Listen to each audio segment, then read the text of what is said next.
माफ करना भैया, थोड़ा काम कर रही थी इसलिए लेट हो गया। बहन, लाइए भैया पार्सल। भैया मेरा पार्सल दीजिए। दे रहा हूँ मैम, सब दे रहा हूँ, 1 मिनट बस। ये लीजिए मैम। भैया इसके पैसे ना पेड होंगे। जी मैम। ठीक है। मैडम, मैडम अगर आप बुरा ना माने तो क्या मैं आपसे कुछ पूछ सकता हूँ? हाँ जी भैया पूछिए। मैडम, ये आपके चेहरे पे इतने चोट और ये हाथ पे इतने चोट के निशान, ये कैसे हुआ? कुछ नहीं भैया, वो छोटा सा एक्सीडेंट हो गया था मेरा, उसी से इतनी चोटें आई हैं। मैडम, मैं इतना भी बेवकूफ़ नहीं हूँ कि मुझे देख के ये पता ना चले कि ये चोट एक्सीडेंट के हैं या फिर मारपीट के। मैंने आपसे यूं ही पूछ लिया, अगर आपको नहीं बताना तो कोई बात नहीं, लेकिन अगर आपको शेयर करना हो तो आप अपना भाई समझ के मुझसे शेयर कर सकती हैं। बस इसीलिए मैंने आपसे पूछ लिया। अब क्या करूं, मेरी सुनने वाला कोई है ही नहीं, तो भैया आप ही सही। अभी कुछ टाइम पहले मैंने अपनी फैमिली के अगेंस्ट जाके जिससे प्यार करती थी उससे शादी की, और मेरी फैमिली वालों ने सबने मना किया था कि वो लड़का अच्छा नहीं है। सबने मुझे मना किया लेकिन मैंने किसी की नहीं सुनी। और यहाँ तक कि मेरा एक भाई था जो मुझसे बहुत ज्यादा प्यार करता था, उसने भी मुझे समझाया कि बहन तेरे लायक ये लड़का नहीं है, अच्छा नहीं है, तू मत कर इससे शादी। लेकिन फिर भी मैंने किसी की नहीं सुनी, अपने भाई की भी नहीं सुनी, और उस लड़के से शादी कर ली। और शादी के कुछ दिनों बाद ही उसने मुझे मारपीट करना शुरू कर दिया, और मुझे घर से बाहर भी नहीं निकलने देता। खाने पीने हर चीज में उसने मुझे रोक टोक करके रखा है। बहुत बुरी तरह मारता है मुझे वो रोज रोज दारू पी के घर वापस आता और मुझे इतनी बुरी तरीके से मारता, मैं क्या ही बताऊं भैया। उस इंसान ने ना मेरी जिंदगी नर्क बना रखी है, मेरी जिंदगी दुश्वार करती उस इंसान ने।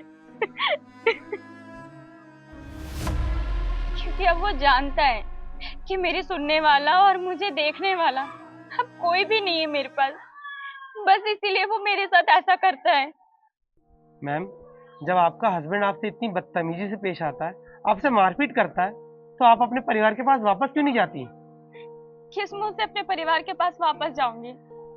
मेरी शादी के बाद समाज में कितनी बेइज्जती हुई होगी मेरे परिवार की, उनके लिए तो मैं मर गई होंगी। और इतना कुछ करने के बाद मैं किस मुंह से उनसे मदद मांगू, आप ही बताइए। मैडम, मैं जानता हूँ कि आपसे बहुत बड़ी गलती हुई है, लेकिन वो आपका परिवार है और परिवार कभी नहीं छूटता। ऐसे ही दुख मुसीबत में तो परिवार काम आता है। मेरे ख्याल से तो आपको आपके परिवार से बात करनी चाहिए, क्योंकि जब कभी छोटे से गलती हो जाती है तो बड़ों का ही काम होता है कि वो उनकी गलतियों को माफ़ कर दें। मेरे ख्याल से तो मैडम, आपको आपके परिवार से एक बार बात कर लेनी चाहिए।